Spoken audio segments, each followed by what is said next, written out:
Parul university के placements का कोई रिप्लेसमेंट नहीं, इसलिए टॉप कंपनीज की फर्स्ट चॉइस। आप तो समझ ही गए होंगे। Join Parul university, Vadodara, Gujarat. अल्पसंख्यक कल्याण मंत्री किरेन रिजिजू ने वक्फ संशोधन विधेयक लोकसभा में पेश किया। हालांकि विपक्षी दल विधेयक का इसका जमकर विरोध कर रहे थे। मुस्लिम संगठनों का कहना है कि सरकार इस कदम से धर्म में दखल दे रही है। कांग्रेस इसे धार्मिक स्वतंत्रता के अधिकार का उल्लंघन बता रही है। उधर सरकार का कहना है कि वह वक्फ संपत्तियों में अनियमितताओं को दूर करना चाहती है। संशोधन के बाद गैर मुस्लिम व्यक्तियों और मुस्लिम महिलाओं को भी केंद्रीय और राज्य वक्फ निकायों में शामिल किया जा सकेगा। ऐसे में आइए समझते हैं कि वक्फ बोर्ड से जुड़े 10 अहम सवाल और उनके जवाब। वक्फ क्या है? वक्फ बोर्ड के बारे में समझने से पहले हमें जानना जरूरी है कि वक्फ क्या है। वक्फ अरबी भाषा का शब्द है। इसका अर्थ खुदा के नाम पर अर्पित वस्तु या परोपकार के लिए दिया गया धन होता है। इसमें चल और अचल संपत्ति को शामिल किया जाता है। आपको बता दें कि कोई भी मुस्लिम अपनी संपत्ति वक्फ को दान कर सकता है। कोई भी संपत्ति वक्फ घोषित होने के बाद गैर हस्तांतरणीय को हो जाती है। क्या है वक्फ बोर्ड? वक्फ संपत्ति के प्रबंधन का काम वक्फ बोर्ड करता है। यह कानूनी इकाई है। प्रत्येक राज्य में वक्फ बोर्ड होता है। वक्फ बोर्ड में संपत्तियों का पंजीकरण अनिवार्य है। बोर्ड संपत्तियों का पंजीकरण, प्रबंधन और संरक्षण करता है। राज्यों में बोर्ड का नेतृत्व अध्यक्ष करता है। देश में शिया और सुन्नी 2 तरह के वक्फ बोर्ड हैं। कौन होता है वक्फ बोर्ड का सदस्य? वक्फ बोर्ड का मुकदमा करने की शक्ति भी है। अध्यक्ष के अलावा बोर्ड में राज्य सरकार के सदस्य, मुस्लिम विधायक, सांसद, राज्य बार काउंसिल के सदस्य, इस्लामी विद्वान और वक्फ के मुतवल्ली को शामिल किया जाता है। क्या करता है बोर्ड? वक्फ संपत्तियों के प्रबंधन के अलावा बोर्ड वक्फ में मिले दान से शिक्षण संस्थान, मस्जिद, कब्रिस्तान और रैन बसेरों का निर्माण व रखरखाव करता है। क्या है वक्फ एक्ट 1954? देश में सबसे पहली बार 1954 में वक्फ एक्ट बना। इसी के तहत वक्फ बोर्ड का भी जन्म हुआ। इस कानून का मकसद वक्फ से जुड़े कामकाज को सरल बनाना था। एक्ट में वक्फ की संपत्ति पर दावे और रखरखाव तक का प्राविधान है।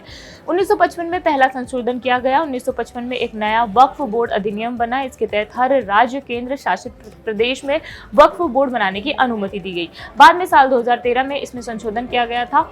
क्या है केंद्रीय वक्फ परिषद? केंद्रीय वक्फ परिषद अल्पसंख्यक मामलों के मंत्रालय के प्रशासनिक नियंत्रण के अधीन एक संवैधानिक निकाय है। परिषद को 1964 में वक्फ अधिनियम 1954 के प्रावधान के मुताबिक गठन किया गया।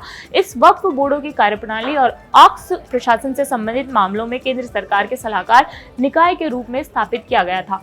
परिषद को केंद्र सरकार, राज्य सरकारों और राज्य वक्फ बोर्डों के सलाह देने का अधिकार है। परिषद का अध्यक्ष केंद्रीय मंत्री होता है। अब बात करते हैं वक्फ बोर्ड के पास कितनी संपत्ति है। मीडिया रिपोर्ट्स के मुताबिक देश में वक्फ बोर्ड के 8 लाख एकड़ से ज्यादा जमीन है। साल 2009 में यह जमीन 4 लाख एकड़ थी। इसमें अधिकांश मस्जिद, मदरसा और कब्रिस्तान शामिल हैं। वक्फ बोर्ड की अनुमति संपत्ति की कीमत 1.2 लाख करोड़ रुपए है। देश में उत्तर प्रदेश और बिहार में 2 शिया वक्फ बोर्ड समेत कुल 32 वक्फ बोर्ड है। रेल और रक्षा विभाग के पास देश में वक्फ बोर्ड के पास सबसे अधिक संपत्ति है। इस पर विवाद क्यों है? वक्फ अधिनियम के सेक्शन 40 पर बहस छिड़ी है। इसके तहत बोर्ड को रीजन टू बिलीव की शक्ति मिल जाती है। अगर बोर्ड का मानना है कि कोई संपत्ति वक्फ की संपत्ति है तो खुद से जांच कर सकती है और वक्फ होने का दावा पेश कर सकता है। अगर उस संपत्ति में कोई कह रहा है तो वह अपनी आपत्ति को वक्फ ट्रिब्यूनल के पास दर्ज करा सकता है। ट्रिब्यूनल के फैसले के बाद हाईकोर्ट में चुनौती दी जा सकती है, मगर यह प्रक्रिया काफी जटिल होती है। दरअसल अगर कोई संपत्ति एक बार वक्फ घोषित हो जाती है तो हमेशा ही वक्फ की रहती है। इस वजह से कई विवाद भी सामने आए हैं।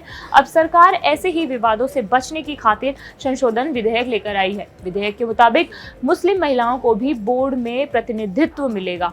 अब प्रमुख बातों पर बातें करते हैं जिन पे विवाद उठा है। पहला, 2022 में तमिलनाडु के वक्फ बोर्ड ने हिंदुओं के बसाए पूरे थिरुचेंदुरई गांव पर वक्फ होने का दावा ठोक दिया। दूसरा, बेंगलुरु का ईदगाह मैदान विवाद, इस पर 1950 से वक्फ संपत्ति होने का दावा किया जा रहा है। तीसरा, सूरत नगर निगम भवन को वक्फ संपत्ति होने का दावा किया जा रहा है।